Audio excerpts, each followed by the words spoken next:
मैं कीर्ति परोहा कक्षा 10वीं के जनरल इंग्लिश की क्लास में आपका बहुत बहुत स्वागत करती हूँ। और बच्चों, आज हम पढ़ने जा रहे हैं आपके सेक्शन डी का टेक्सचुअल पार्ट जो है, उसमें लेसन नंबर 6 जिसका नाम है the new player in the team. चलिए पढ़ते हैं बच्चों। इसकी जो लेखिका है वो है मीनाक्षी जी जैन। इनकी जो राइटर है वो है मीनाक्षी जी जैन, जो कि एक प्रख्यात लेखिका रही हैं। और चलिए अपन अब इस लेसन को पढ़ते हैं। बच्चों, जैसा कि इस लेसन का नाम है the new player in the team, आपने ये महसूस किया है और आप सबको बहुत अच्छे से अनुभव होगा कि जब हमारी क्लास में, कक्षा में या किसी उसमें कोई अजनबी, कोई नया बच्चा प्रवेश लेता है तो हम सब उसको कैसी नजरों से देखते हैं। हमारे लिए वो एक बहुत कौतूहल का विषय रहता है और वो क्या करता है आकर के, इस बारे में सबकी निगाहें अटकी रहती हैं। तो यहाँ पर भी एक ऐसा कैरेक्टर शो हो रहा है जिसका नाम है ममता। ममता नाम की एक लड़की है जो कि एक छोटे से स्कूल से एक बहुत अच्छी बड़ी स्कूल में आई है और एज ए प्लेयर सिलेक्ट होती है वो बास्केटबॉल टीम में। अब देखते हैं कि उसको लेकर के वहां के बच्चों के मन में क्या प्रतिक्रियाएं होती हैं, वे कैसा रिएक्शंस देते हैं और आगे वो ममता क्या करती है, इसका अध्ययन हम अपने आगे के लेसन में करेंगे। ममता, आई वॉन्ट, बच्चों लेसन स्टार्ट करने के पहले मैं आप सभी से कहूंगी कि आप सब अपनी अपनी नोटबुक ओपन, अपनी जो बुक है, टेक्स्ट बुक है, उसको ओपन करें और उसमें से लेसन नंबर 6 निकाल करके जैसे मैं रीड कर रही हूं वैसा ही आप रीड करेंगे। Mamta, I want you to start practising your game seriously from today. I am taking you in the basketball team. These words of the basketball coach surprised everyone. Selections had been going on for the school's basketball team, and the coach had chosen Mamta, who had joined the school only a month before. Mamta could not believe her ears. She wanted to play basketball since she joined the school, but none of the girls in her class was ready to teach her. In fact, some of the girls in the team even laughed at her when they heard that the previous school in which she had studied didn't even have a basketball court. अब यहाँ पर जो coach है, जो खेल प्रशिक्षक है, वो क्या बोल रहे हैं, ममता मैं चाहता हूं कि तुम अपना अभ्यास जो है वो चालू करो। प्रैक्टिसिंग यानी अभ्यास। आप अपना अभ्यास चालू करो और अपने इस खेल को बहुत गंभीरता से लो। आज से ही तुम इस खेल को गंभीरता से लेना चालू करो, क्योंकि मैं तुम्हें किसमें ले रहा हूँ, बास्केटबॉल टीम में। आपको बास्केटबॉल गेम के बारे में बहुत अच्छे से पता होगा कि ये बॉल के द्वारा खेला जाता है। These words of the basketball coach, coach यानी खेल प्रशिक्षक, मैं इस शब्द के ऊपर ही इनका मीनिंग लिखती जा रही हूँ। बच्चे इसको ध्यान से देखेंगे और जो मैं प्रोनाउंसिएशन कर रही हूँ उसको भी आपको बहुत ध्यान से देखना है। खेल प्रशिक्षक के शब्द को सुन करके सरप्राइज एवरीवन, सारे लोग क्या हो गए, आश्चर्यचकित हो गए। क्यों हो गए, क्योंकि अभी अभी selection had been going for the school basketball team. Basketball team का सिलेक्शन उस स्कूल में चल रहा था कि कौन कौन से टीम में बच्चे आएंगे। And the coach had chosen Mamta, और जो खेल प्रशिक्षक था उसने किसको चूज कर लिया, किसको सिलेक्ट कर लिया, ममता नाम की लड़की को।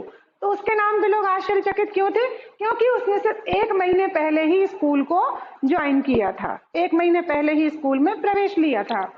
ममता couldn't believe her ears, ममता को सुनने पर अपने ऊपर विश्वास नहीं हुआ, उसको अपने कानों पर विश्वास नहीं हुआ। She wanted to play basketball, वो बास्केटबॉल खेलना चाहती थी जब से उसने स्कूल ज्वाइन किया था। But none of the girls in her class was ready to teach her, लेकिन उसकी क्लास की कोई भी लड़की उसको सिखाना नहीं चाहती थी। In fact some of the girls in the team even laughed, कुछ लड़कियां तो उसके ऊपर हंसती थी। Mamta had been studying in a small school in the nearby town till then, as her parents couldn't afford to send her to any of the public school in the city. ममता जो थी इसके पहले एक छोटे से school में पढ़ती थी वहीं पास के शहर में, क्योंकि उसके जो पेरेंट्स है ना, माता पिता, उसके जो माता पिता थे वो उसको बहुत महंगे स्कूलों में नहीं पढ़ा सकते थे। It was only because of the scholarship she had won from a trust that it had been possible to her to join this reputed convent school. उसने एक ट्रस्ट के माध्यम से छात्रवृत्ति, स्कॉलरशिप यानी छात्रवृत्ति प्राप्त करी, जिसके कारण वो इस रेपुटेड यानी सम्मानीय कॉन्वेंट स्कूल में इसने पढ़ाई चालू कर दी। Being away from home in a hostel, she yearned for some friends, but till now most of the girls had refused to accept a small town girl as their friend. जब से वो अपने घर से बाहर आई और ये हॉस्टल में रह के पढ़ाई कर रही थी, तभी उसकी इच्छा थी कि वो बहुत सारे कुछ दोस्त अच्छे बनाए, लेकिन उसमें से बहुत सारी लड़कियों ने उसकी फ्रेंड बनना, उसकी दोस्त बनना क्या कर दिया, रिफ्यूज कर दिया, मैंने डिनाई कर दिया उसको, और वो उसके साथ वो नहीं चाहती थी कि वो एक छोटे से शहर की लड़की से दोस्ती करें। Most of the girls in the school came from rich families, क्योंकि उस स्कूल की बहुत सारी लड़कियां रिच फैमिली यानी बहुत अमीर परिवारों से आती थी। They treated her as an unwelcome guest who was too low in status by their standards. वो उसको कैसा ट्रीट करती थी कि ये बहुत ही छोटे घर की, बहुत ही छोटे स्टेटस के वहां से आई है, तो उसको वो अपने स्टेटस जैसे दर्जा देना नहीं चाहती थी और वो उसके साथ उतना अच्छा व्यवहार नहीं करती थी। अब आगे क्या होता है बच्चों? Sir, she has never played basketball before, how can you take her in the team? Their captain Shaba complain यानी शिकायत करना। अब शबा नाम की जो लड़की थी, जो उस बास्केटबॉल टीम की क्या थी, कैप्टन थी, उसने क्या शिकायत की कि सर, इस बच्ची ने कभी भी बास्केटबॉल नहीं खेला है, तो आप इसको अपनी टीम में कैसे ले सकते हैं? Don't be mean Shaba, there is always a first time for everyone, can't you see how good her passes are? And physically she is fitter than any of you, the physical education teacher admonished Sabha. अब जब उसने सभा ने ऐसा बोला तो सभा को बोला, नहीं सभा, तुमको ऐसा नहीं कहना चाहिए, क्योंकि हर कोई अपने जीवन में पहली बार ही कुछ ना कुछ करता है। क्या तुम देख नहीं रही हो कि उसके जो बास्केटबॉल के पासेस हैं वो कितने अच्छे होते हैं, और फिजिकली यानी शारीरिक रूप से भी वो तुम सबसे कितनी ज्यादा फिट है, इसलिए तुम उसको इस प्रकार से कहना नहीं चाहिए। और कोच ने उसको सभा को हिदायत दी। Oh no, now we can forget all about winning the trophy in the inter-school basketball championship this year, grumbled Rima in the vice captain of the team. अब रीमा नाम की जो वाइस कैप्टन थी टीम की, उसने ग्रम्बल यानी बुदबुदाते हुए बहुत क्रोध वाले शब्दों में कहा, अरे नहीं, हमें तो फिर भूल जाना चाहिए कि हम इंटर स्कूल अर्थात अंतर विद्यालयीन चैंपियनशिप ट्रॉफी जीत पाएंगे। अगर सर ने इसको अपनी टीम में लिया तो हम इस ट्रॉफी को कभी भी चैंपियनशिप कभी नहीं जीत पाएंगे, ऐसा रीमा ने कंप्लेनिंग अंदाज में कहा। ऐसा कहा कि वो कुछ नहीं कर सकती। रीमा ने भी कहा कि हमको जीतने की आशा छोड़ देना चाहिए। तो सभी the other girls in her group also made faces to show their displeasure. अब जितनी भी लड़कियां थी उन सब ने क्या कर दिया, वैसे ही फेसेस बना दिए और वो अप्रसन्नता जाहिर की। यहाँ पर डिस्प्लेजर का मीन होगा अप्रसन्नता। सभी ने अप्रसन्नता जाहिर करते हुए अजीब अजीब से चेहरे बनाए।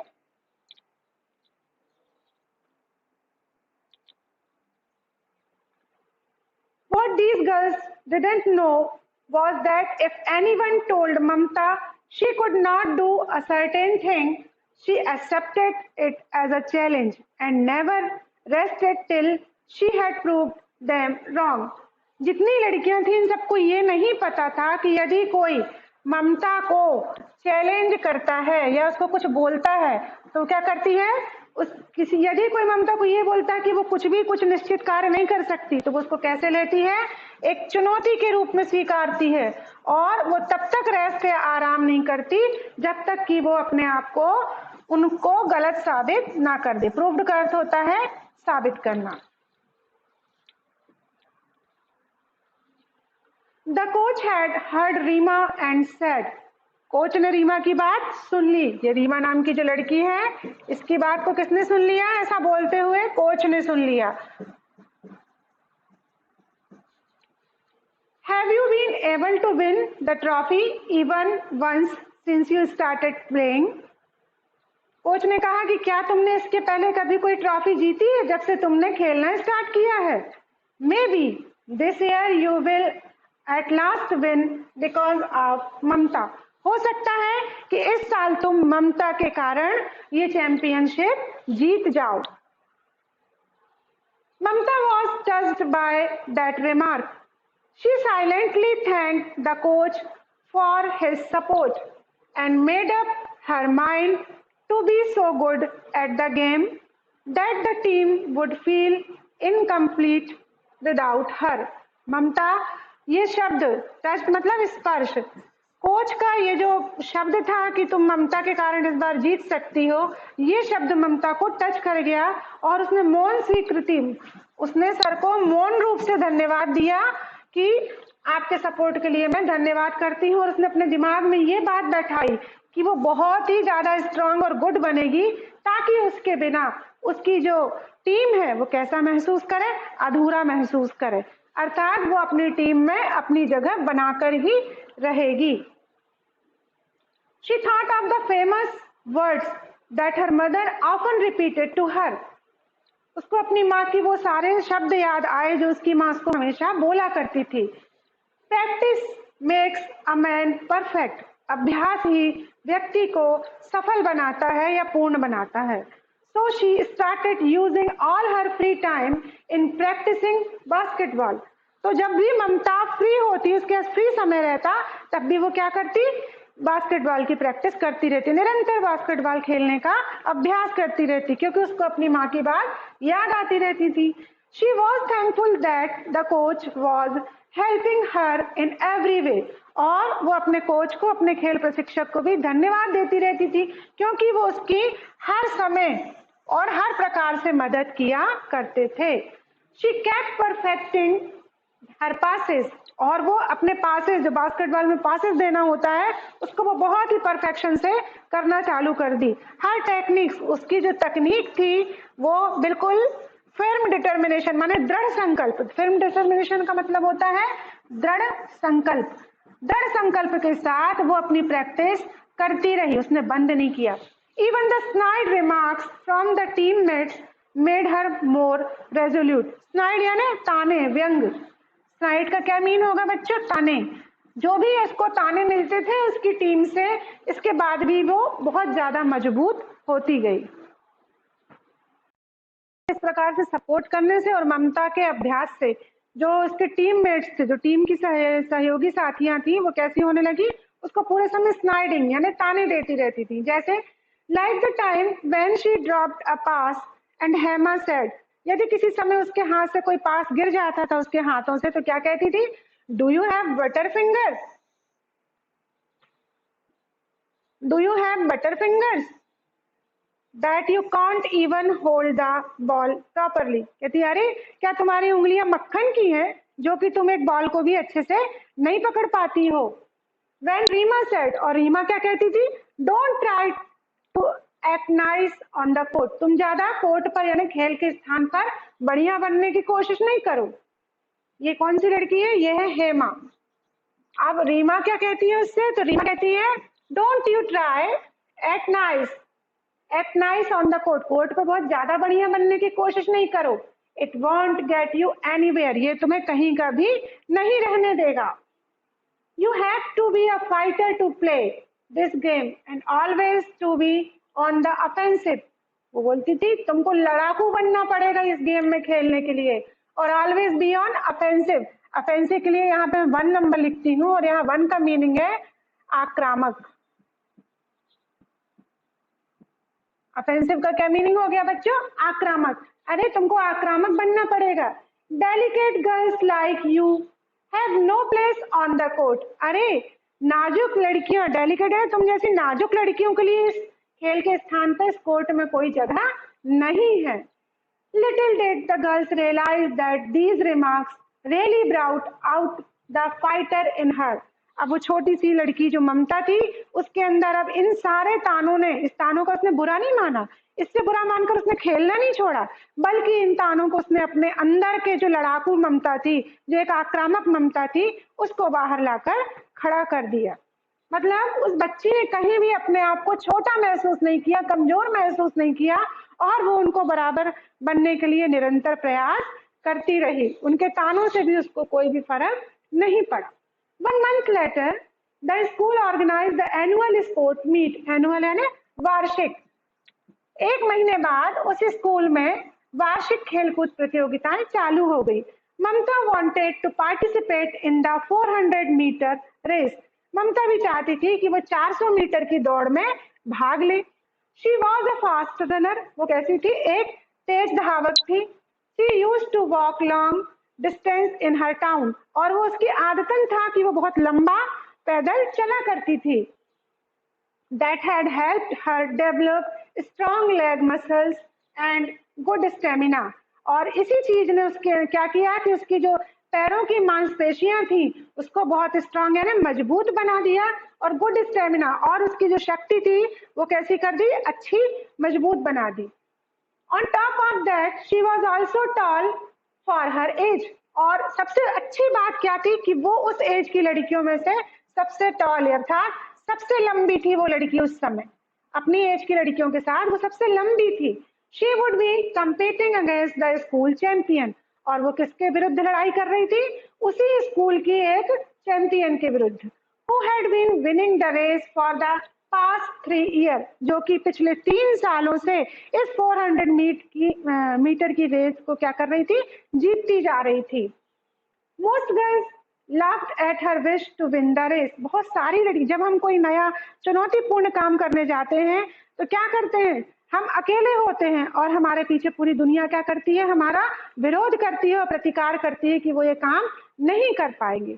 लेकिन आप अपने फिर्म डिटर्मिनेशन से, दृढ़ निश्चय से इस काम को कर लेते हैं। तो बहुत सी लड़कियां हंसती थी, अरे ये लड़की क्या है, नहीं जीत सकती है आफ्टर ऑल। लेकिन Mamta had never before participated in a race. इसके पहले ममता ने क्योंकि किसी भी रेस में, किसी भी दौड़ में भाग नहीं लिया था।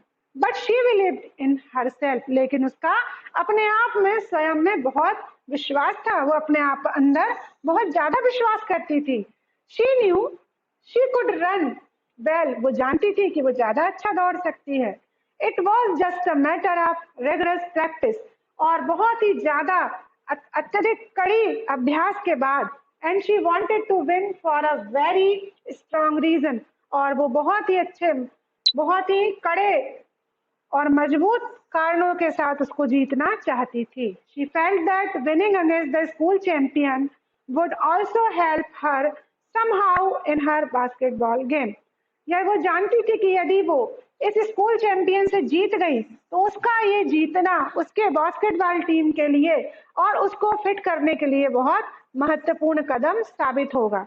So she started concentrating on her speed when she exercised in the morning. इसलिए उसने concentrated मतलब एकाग्र होना चालू कर दिया। किस चीज के लिए? अपनी प्रैक्टिस के लिए। उसने बहुत एकाग्रता से अपनी स्पीड, अपने दौड़ की स्पीड बढ़ाना चालू कर दी और सुबह ही सुबह वो अपने अभ्यास को करती थी। बच्चों नेक्स्ट उसमें हम इसके अगले पार्ट का अध्ययन करेंगे।